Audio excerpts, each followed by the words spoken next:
Welcome back. It was the trial of the century and the verdict that stunned the world. Orenthal James Simpson, not guilty of the crime of murder, a felony upon Nicole Brown Simpson, not guilty of the crime of murder, a felony upon Ronald Lyle Goldman. Oh, everybody remembers that. OJ Simpson.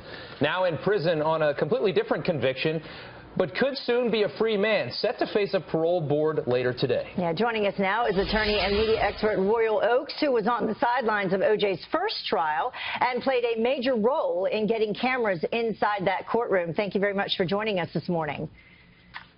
My pleasure. So, Royal, let's begin with what we expect to happen today. You were involved with getting cameras into the courtroom the first time around, back with the murder trial. Cameras will be allowed in for this particular hearing. Do we expect a decision today, and will it be on camera? We do expect a decision today. The parole board is going to be down in Carson City, and O.J. Simpson will be up in prison in Lovelock. They're both going to be on camera. He's going to be making a speech about how contrite he is. And, yes, we're going to get a decision. We think it will be televised live probably an hour or so after the conclusion of the hearing.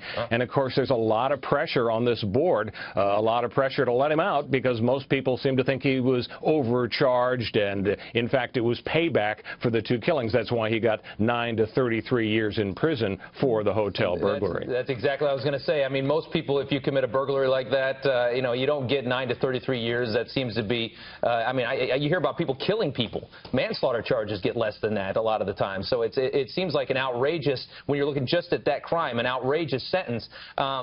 But it certainly appears that in this conviction and in this sentencing, they did look at his, what happened in the past. And I think most people say, yes, he killed his wife. He killed Ron Goldman, even wrote a book about it after the fact. Can they consider that at all in today's hearing? Good question, Rob. The problem is they're not supposed to consider the fact that he killed these two people because that was the conclusion of the civil jury in Santa Monica, unanimous decision. But, of course, we all know the jury in the murder case found him not guilty. And so instead, what this panel is supposed to consider is the fact that he was a model prisoner for these 9 years. They're supposed to consider the fact that really he doesn't have any criminal convictions on his record. And most people in his situation, we're told by parole experts, do get released. And, of course, now people are wondering what's life going to be like for O.J. Simpson after he's out. People are going to have to decide how they respond to him on the street. Do they yell at him because he's a pariah? Are they going to have a smiling selfie? And, of course, it's like that old song by Robert Palmer, Addicted to Love. O.J. is addicted to fame, and a lot of people are betting he's going to wind up on TV in a reality show, even though if they pay him, it's got to go to Fred Goldman. $52 million is what he's owed. That's what I wanted to ask you, in terms of any payments that he receives once he is, if he is, let out of prison. This particular charge, though, just so people know, this is from 2008, and this is the armed robbery charge along with kidnapping, 10 other charges on top of that he was facing. When he does get out of prison, if that does happen, you just mentioned anything that he earns would go to the Goldman family? Exactly right. Now, of course, there's an NFL pension. $19,000 a month from the NFL goes into O.J.'s pocket, and nobody can get it, even though they have a judgment against him. If he moves to a state like Florida, it's kind of friendly to folks who owe money. You might be able to have a house.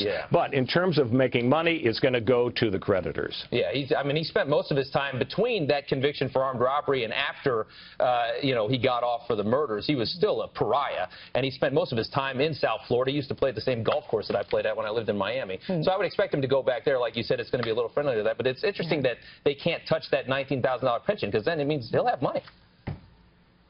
Exactly right. He'll have the money, but again, if he tries to get out there and have a TV or show or something like that, any new money coming in that isn't a pension will go to the creditors. And, of course, it's interesting, nobody seems to be objecting at this parole hearing. The victims' representatives aren't objecting, and as you've reported, the former district attorney who put him away, his attitude is, well, he kept his nose clean for 9 years, might as well let him out. A lot of people have a little problem with that because people say, well, if we're going to take into account his age and take into account account his sex and whether he was a good guy behind bars, why shouldn't we take into account the fact that he killed 2 people, and yet, unfortunately, the parole rules don't allow the board to actually consider that fact? Yeah, and I was talking to Greg Jarrett, just quickly, we have to go now, but Greg Jarrett did mention that there was a domestic violence charge that he was found guilty of.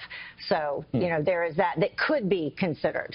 Very interesting. Royal, thanks so much for coming on, and thanks for those cameras in the courtroom all those years ago. That was some great TV. Yeah.